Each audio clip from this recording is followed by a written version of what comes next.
Okay, so here I thought I'd do a little bit of this infill work on camera. Now you see this wing, because of its elliptical shape. You know, most wings, if they're a straight wing, all the stringers are going to run parallel. So the strip that you would cut from your sheet balsa would pretty much just run in a straight line. You'd get maximum yield out of the sheet stock and so on. But when it's like this, we've got all these different curves happening. It kind of, well, it affects the yield negatively. You have to use more sheet stock to get your infill pieces and parts. But anyway, we try to do sections best we can. So you see this configuration here kind of works for this area, and you want to do them in runs. You can imagine how tedious this would be if you were just trying to do one piece at a time out of a large section of sheet stock. So what you want to do is make it smaller sections. You're usually going to go about 5 or 6 individual openings in a run, and that way all you're doing is marking the next run. First you would mark the length or the width of your cut, and then you would mark where you're going to cut it. So we end up doing that with a piece something like this. That should fit into this opening pretty snugly, but it does fit, you can see. So what we want to do is sand it just a little. You want it to be a little less snug, and the reason for that is, well, you want the part to fit. You want the part to fit into the opening. You don't want it deflecting in any direction or distorting either the stringers or the ribs. When you start distorting, if you're making the parts too big and you're distorting these as you go, and each time you're causing a distortion, pretty soon you've got a twisted wing, you've got some warpage, you've got fit issues all the way down the line, and you've got a problem. So we don't want a problem. What we do want to do is infill each section best we can, not loosely, but not so tightly that it's deforming actually deforming the ribs and stringers. So I managed to say that twice. You'll find that in my narrations I tend to repeat myself quite a bit, and I apologize for that, but that's just the way I do. So we're going to kind of wrap a little bit, get a sort of a radius into the part, not too much, but not too little, because the balsa will tend to try and revert to its original shape. But we want to give it a little bit of a convex shape, and then we want to line the opening with your super glue. I use medium for pretty much everything. The thin stuff is too much like water. The gel is good if you've got a lot of ill-fitting parts, and you know, it works as kind of a filler, but it takes a long time to set up. So we want to make sure we get the part right. And you'll see that, like for instance here, you see these X's. Well, that just tells me this is the top and that these are the front as a leading edge side of the cut. Here you can't really see it, it's faded after it goes into the water, but that's our leading edge and this is our top. You want to make sure you curve it the right way too, so find the top and front of your part before you curve it or warp it or fit it into the wing. So I want to press it down as we go back towards the rear. We don't want it to fall in, and we don't want it uneven, so you want it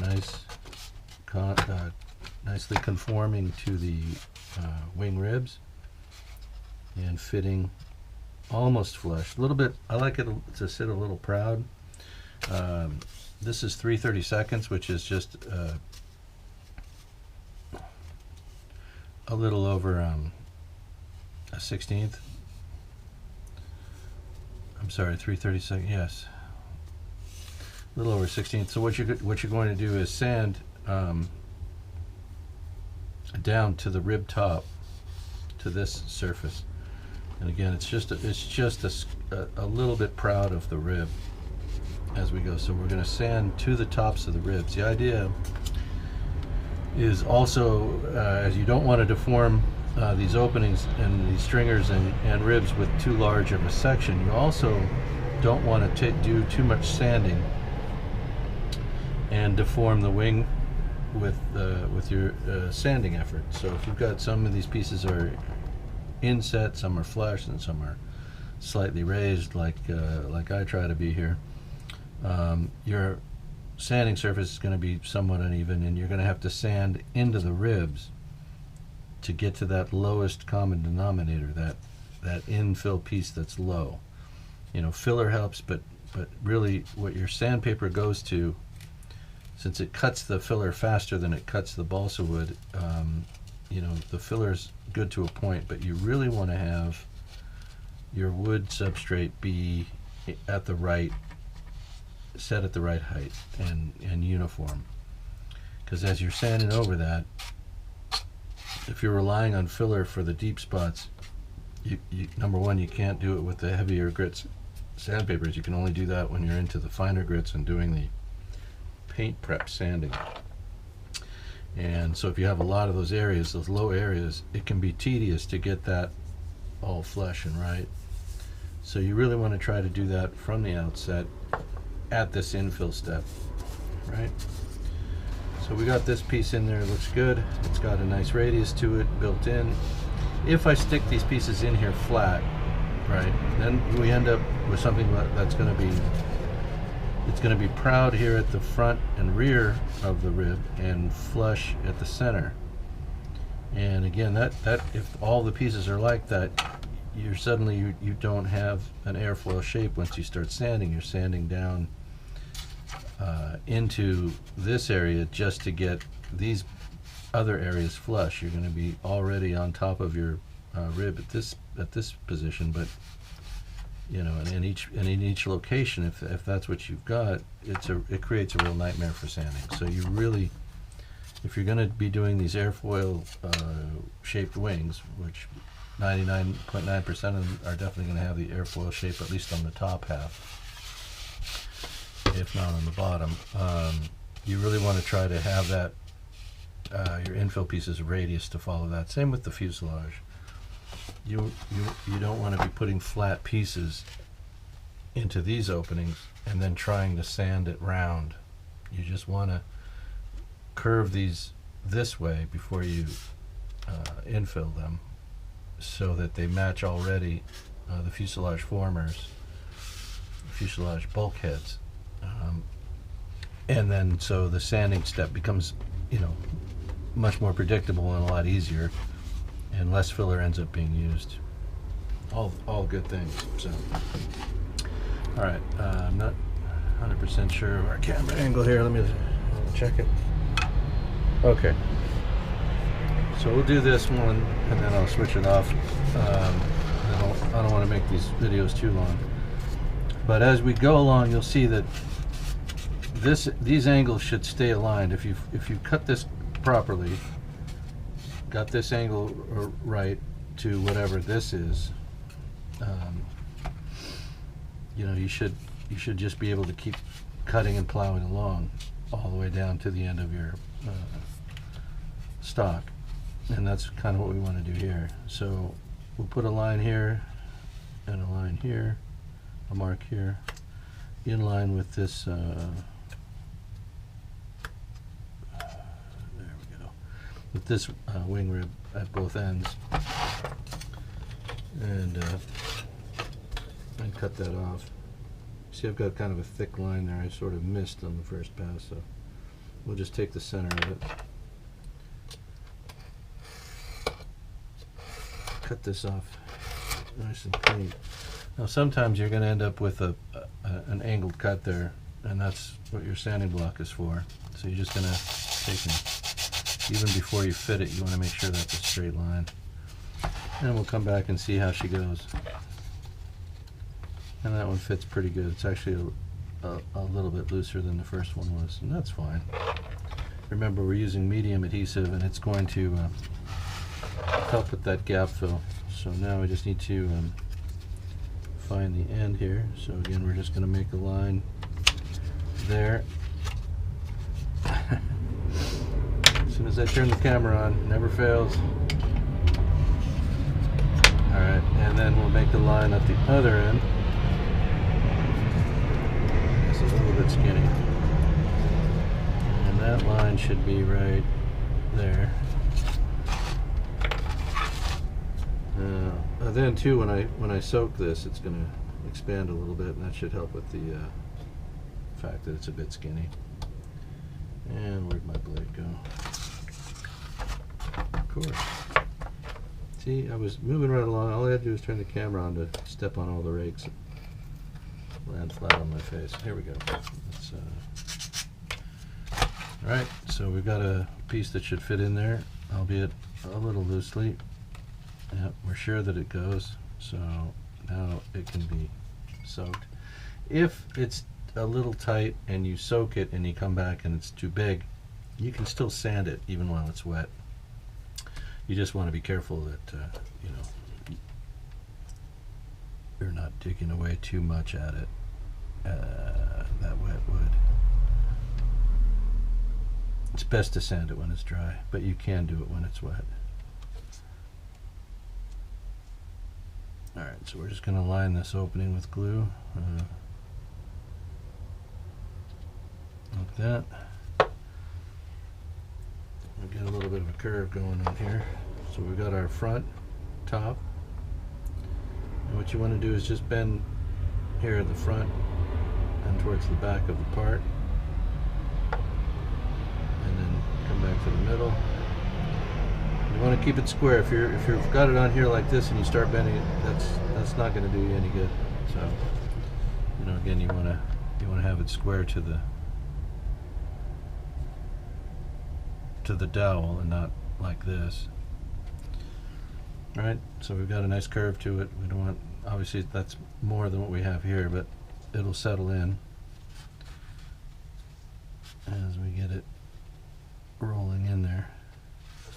So now we've got the front nice. We just want to slide back, just slight pressure all the way down. And there you see, if you get a little deep or you feel like it's too deep, just put the tip of your blade in there and just kind of lift it. Right? And the glue will set up pretty quick, especially with the wood being a little bit damp, if not wet. You see that? So we're good. And we can move right along. And you'll see here, like I said about the cut, the angle is maintained, right? If you do find that you're getting out of whack, you would just mark it and make a slight cut there to get it back on track. But this should stay on track all the way down and take us, you know, take us out at least to this rib. And we'll be infilled out to here on this side. And then what I'll probably do is go back and do the same section over here. We want to keep working evenly, just like when you're stringing a fuselage or stringing the wing. You want to work, you know, coordinated way. You wouldn't just string her to one side and then come over and string her the other side. Again, that could lead to some issues. So you want to get, you know, as with the fuselage, you're doing opposite sides and working your way around the fuselage alternately so that the fuselage stays straight. Same with the wing. And that's what we want to do here. All right, so that's our video for a little bit on infill, the way I do it. Again, I think this is I don't even know, it's probably a 1 inch or 1.125" dowel. That's the largest one that I use. I've got dowel going from this, you know, all the way down in diameter to 1/8 inch. We use the wood dowel for lots of different stuff. but I use the different diameters for when different radius are needed. So obviously I would use something like, I don't know, a 3/4 diameter dowel to get these radius to fit, especially over the top and bottom of the fuselage. Sides of the fuselage, these pieces can remain somewhat flatter, but as you're going over the top or under the bottom of the fuselage, you're going to want to wrap these around something a little bit smaller diameter to get the right shape. Anyway, that's what I do. Your mileage may vary. You may decide to do it a different way or not do it at all. This infill thing, while it looks, sort of tedious, I guess, there's tricks and ways you can do it to make it a lot more productive, and streamline the process and figure out ways to work it a lot faster. If I'm focused on this wing and I'm sitting here and I want to get it done in probably one go, I could probably work through this in just maybe 6 hours, maybe 8, to completely infill this if I'm just trying to get it done and working my best, most productive method. So this is just this wing, this elliptical wing, presents a bit of an extra challenge in yield, and takes a little bit of extra time getting figuring out how you're going to go, to do the quickest job, or the most efficient work, I guess is what you'd want to say. Not the quickest job, the most efficient work. Right. So anyway, just a little bit on infill, and then I'll probably come back when I'm doing the getting the ailerons done, and then when I start sanding and shaping the underside of this wing, we'll be talking about that and whether or not it's working. I've never done this before this way, so this was my attempt at trying to figure out how to sand an airfoil shape into the underside of this wing, which is actually a flat bottom airfoil. I mentioned this in several of these P-47 videos simply because it's a new challenge. And this is, I guess, another quick thing I want to talk about is challenges. When you're building a model kit, you want to challenge yourself, and you'll say, well, this time I'm going to do this camouflage paint scheme.